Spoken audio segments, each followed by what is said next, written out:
Good morning बच्चों। आज मैं आपके लिए प्रश्नावली 1.1 चालू कराऊंगा।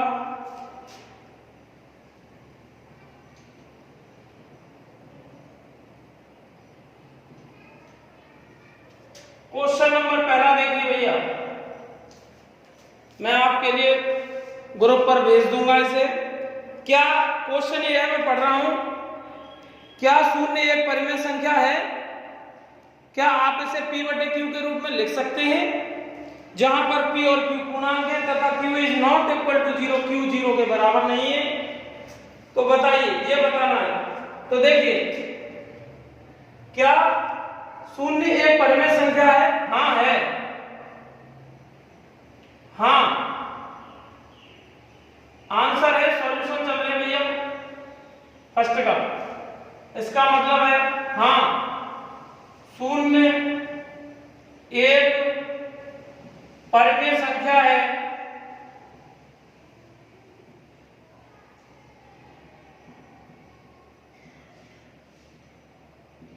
ठीक है, और फिर उसने कहा है कि इसे p बटे q के रूप में लिखा जा सकता है। इसे p बटे q के रूप में निम्न प्रकार लिख सकते हैं अपन।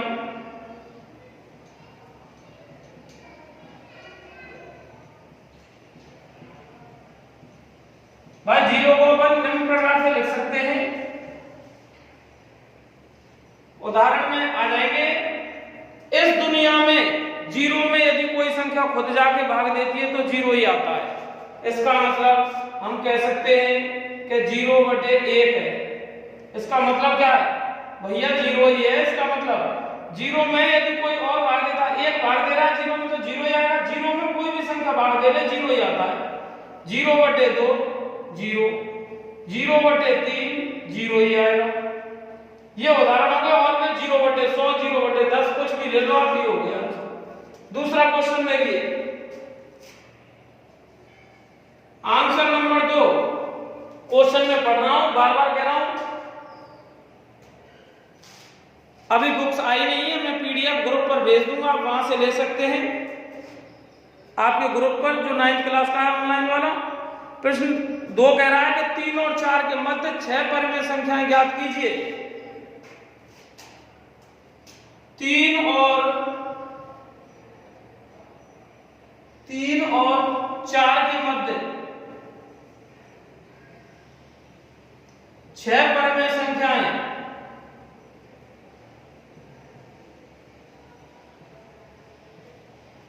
देखो भाई, अब तक तो आपने ये पढ़ा था 8th क्लास में, शायद वो लो स्टैंडर्ड की विधि है कि 3 और 4 के मध्य जब आपसे निकालने कहा जाता था तो आप क्या करते थे? इन दोनों को जोड़ लेते थे। 3 + 4/2, 7/2 ऐसे निकालते थे। इसका मतलब 3, 7/2, 4। इसका मतलब अब इन दोनों के बीच में निकालते थे। इन दोनों को जोड़ लो और 2 का भाग दे दो, ऐसे इन दोनों को जोड़ लो और 2 का भाग दे दो। 7/2 + 4/2 ऐसे करते थे भैया अब तक। इस विधि में आपसे गलती होने के चांस होते थे, लेकिन जो विधि अब मैं आपको बताने जा रहा हूं वो सुनिए। परिमेय संख्या कितनी निकालनी है आपको? क्योंकि 6 परिमेय संख्या बतानी है।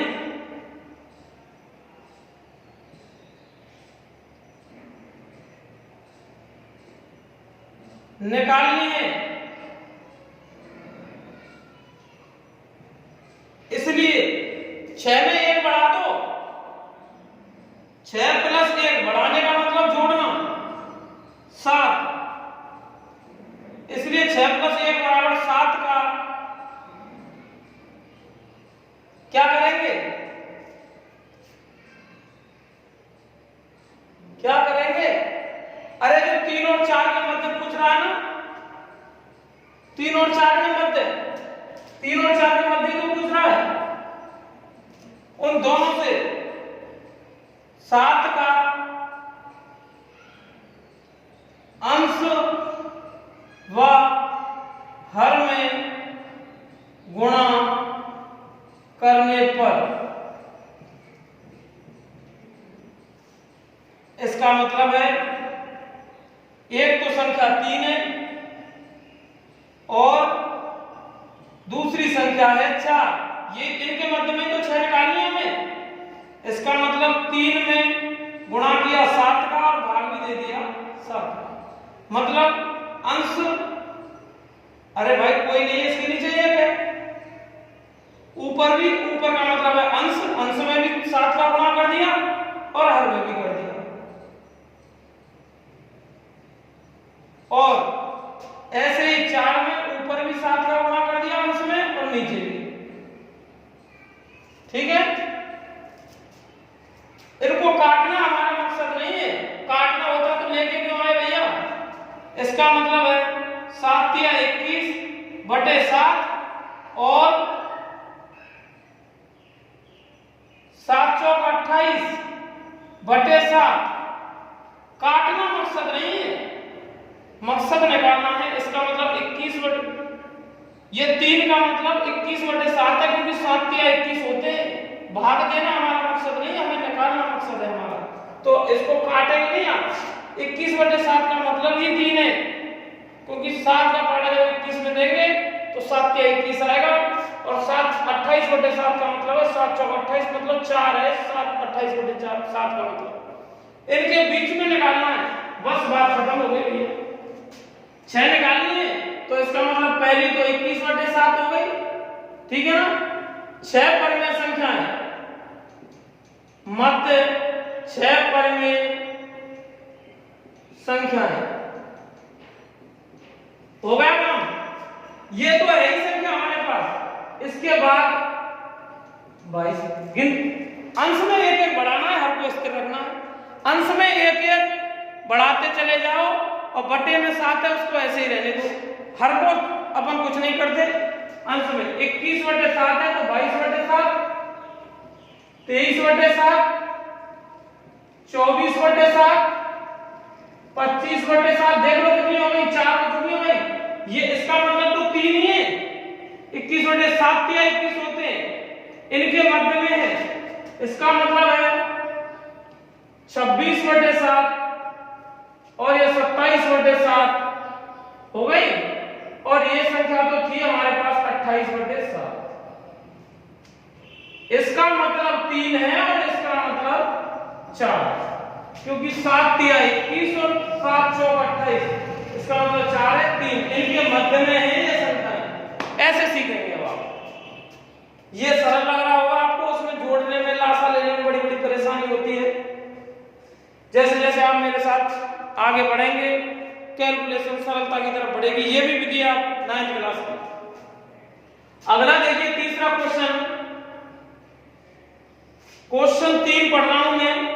अरे दूसरा क्वेश्चन तो कुछ भी नहीं, 3 व 4 के मतलब 6 परिमेय संख्या निकालिए, इतना ही है। संख्या निकालिए नहीं लगा वो क्वेश्चन बन जाता, सॉल्यूशन मिल रहा। क्वेश्चन नंबर 3 कह रहा है कि 3 बटे 5 और 4 बटे 5 के बीच 5 सेम समान है, लेकिन 2 भिन्न दे रखी है, 2 भिन्न दे रखी है। काम वही करेंगे अपन, 3 बटे 5 और इसमें 3 और 4 दे रखी थी, इसमें 3 बटे 5 है, एक संख्या मान लो या भिन्न है। 4 बटे 5 के मध्य 5 परिमेय संख्या है।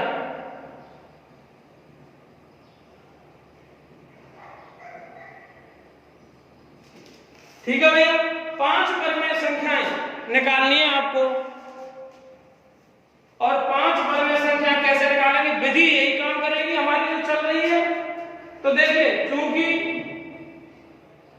5 परिमेय संख्याएं सेम इसकी तरह, क्योंकि 5 परिमेय संख्याएं निकालनी है, इसलिए 5 + 1 बढ़ाना हमारा मकसद है। 1 बढ़ाना हमारा मकसद है, क्योंकि हमें जिंदगी में बड़ा होना है, छोटा नहीं होना है। 5 + 1 बराबर 6 का गुणा अंश हर में करने पर किसके साथ करेंगे वहां? अरे जो दे रखी है दोनों भाई उनके साथ करेंगे। इसका मतलब है 3/5 है हमारे पास और 4/5 है, इनमें करेंगे आप। अरे मेरे भाई देखो, इसका मतलब है 6 का गुणा ऊपर कर दिया, 6 का ही नीचे कर दिया, आंसर। ऐसे ही इसमें भी कर दिया, 6 का ही ऊपर और 6 का ही नीचे। जो काम हमने यहाँ किया है, जो हमने सीखा है वही बेस्ट है, और सब बात बेकार है भैया। काटना हमारा मकसद नहीं है, 6 से 6 काट दिया, फिर लेके क्यों आए? इसका मतलब है काटा भी नहीं, आपको ऊपर का ऊपर गुणा करना होता है ना, इस विधि में नीचे का नीचे। 6 दिया 18 और 5 6 30। वाह क्या विधि है भैया।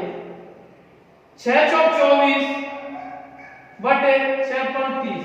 इनके बीच में 5 परमेय संख्याएं निकालनी है। इसका मतलब क्या है? इसका मतलब 3/5 ही है। जब आप काटा पीटी करोगे तो 6 दिया 18 और 6 पंच 30, 3 बार और 5 बार, 3/5 ही इसका काटना हमारा मकसद नहीं, पहले ही कह रहा हूं। मतलब तो वही है, हमें ये तो मूल संख्या है ही हमारी है, इसका मतलब ही ये होता है। और दूसरी है 24/30, इसका मतलब क्या है? 4/5 है। इनके मध्य में निकालनी हमें 4/5 के लो 24 तुल्य भिन्न के अनुसार, इसका मतलब 4/5 ही है। तुल्य भिन्न तो आपने पढ़ी होगी कि 1 का गुणा कर दो, फिर 2 का गुणा कर दो, तुल्य भिन्न 5 पूछता है, 3 पूछता है तो 3 बार संख्याओं का गुणा कर दो, जिसका ऊपर किया उसी का नीचे। वैसे ही 4/5 की तुल्य भिन्न 6 गुणा 6 करने पर ये आई है, तो इसका मतलब ही है 4/5। इसके मध्य में निकालेंगे आप 19/30 और ये है 20/30। मतलब ऊपर वाले में 1 बढ़ाना है, ऊपर वाले में 1 बढ़ाना है मेरे भाइयों, और नीचे वाले को स्थिर रखते हुए ऐसे ही लिख देना। इसका मतलब है 21/30 और 22/30, 23/30। देखो 5 हो गए, 1 2 3 4 5। ये तीसरा काम से आया, मजा कि नहीं आया? ये है विधि। काम कुछ नहीं है, जितनी पूछ रहा है उससे 1 बढ़ा के ऊपर नीचे गुणा कर दो। दोनों में जो दे रखी है उनके बीच में गिनतियां बढ़ा दो भैया, बीच में जितनी पूछ रहा है उतनी बढ़ा के लिखते चलो। नीचे वाले को स्थिर रखो, ऊपर वाले में बढ़ा दो। हो गई ये विधि है। विधि में कोई नई चीज तो है नहीं।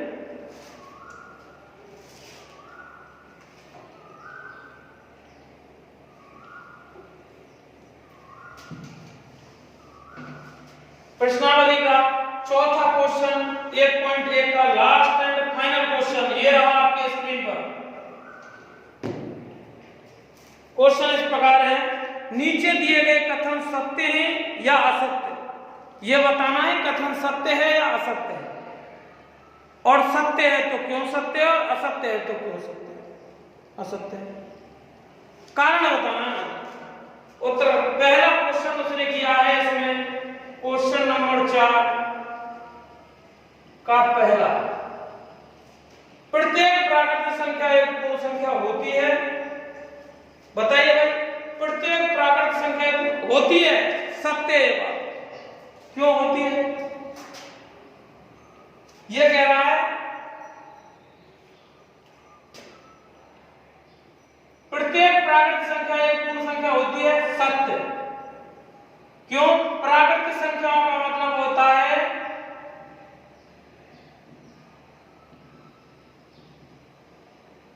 कैपिटल एन, और कैपिटल एन प्राकृतिक संख्या हमेशा 1 से स्टार्ट होती हैं और अनंत तक जाती हैं।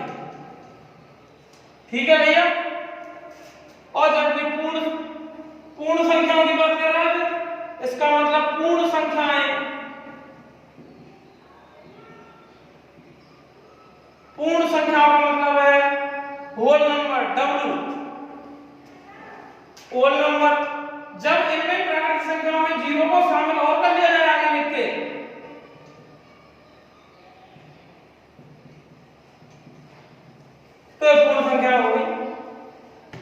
तो कह रहा प्राकृत संख्या पूर्ण संख्या होती है क्या? होती है भैया।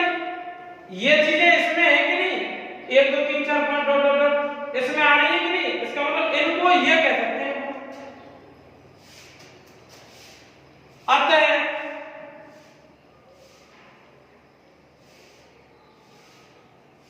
प्राकृत संख्याएं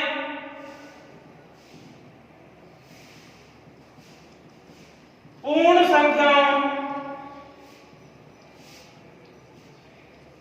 में समाहित होती हैं। प्राकृतिक संख्या समा जाती है इसके अंदर। देखो 1 से लेकर 4 तक और डॉट डॉट डॉट आगे इसमें समा रही है कि नहीं? ये एक्स्ट्रा है और तो है इसमें, इसका मतलब इसमें है तो इनका घर इसमें भी माना जाएगा।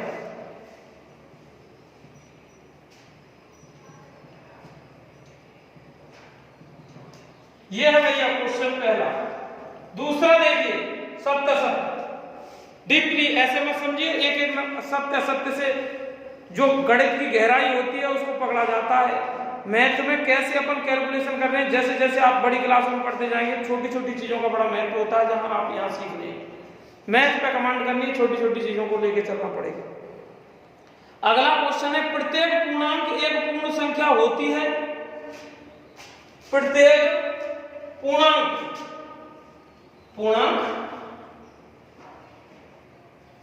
प्रत्येक पूर्णांक एक पूर्ण संख्या होती है। असत्य भैया। अरे पूर्णांक पूर्ण कैसे हो जाएगी? पूर्णांक में तो माइनस की भी होती है और प्लस की भी होती है, लेकिन पूर्ण संख्याएं तो हमेशा धनात्मक ही होती हैं। समझे कि नहीं? इसका मतलब है असत्य। कारण लिख देंगे।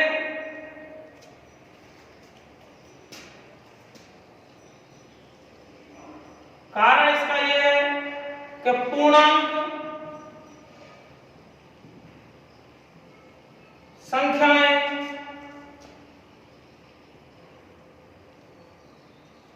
शून्य के बाएं तरफ ऋणात्मक होने के कारण पूर्ण संख्याएं नहीं होती, क्योंकि पूर्ण संख्याएं शून्य के बाद धनात्मक होती हैं या दाएं तरफ धनात्मक होती है। अगला देखिए तीसरा सत्य सत्य क्या कहता है। डीपली है, अच्छे से ढंग से समझेंगे तो आपको समझ में आ जाएगा। मैंने परिभाषा लिखाई, आप एक बार फेल लें इस चौथे क्वेश्चन को करने से पहले। तीसरा है प्रत्येक परिमेय संख्या एक पूर्ण संख्या होती है।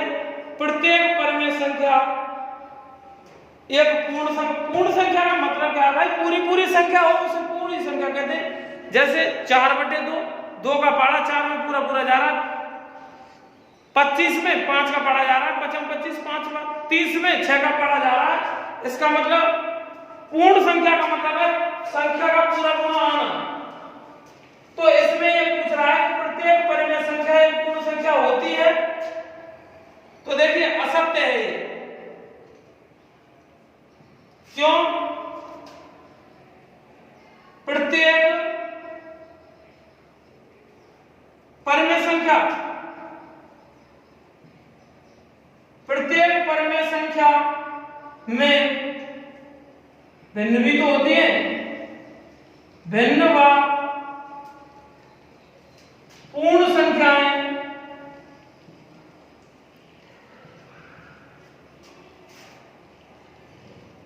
अर्थात 1/2 तो ये कहां है पूर्ण संख्या?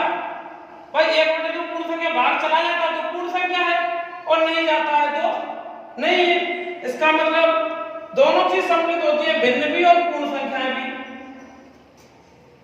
अपन ये कह सकते हैं कि जो पॉइंट वाली संख्या होती है, दशमलव वाली और भिन्न, वो लागू भिन्न वही लागू होती है जिनमें पूरा पूरा भाग जाता है। इसका मतलब है 1/2 और 7/3 ये पूर्ण संख्याएं नहीं है, लेकिन परमें तो हैं।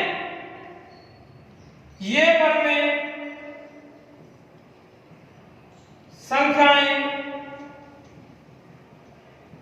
पूर्ण संख्याएं नहीं है, परंतु 4/2 है, 11 बार 2 बार ये पूर्ण संख्या है। ऐसे अपन कह सकते हैं कि 16/4 4 बार भाग जा रहा है, इसका मतलब ये पूर्ण संख्या है। ये परमें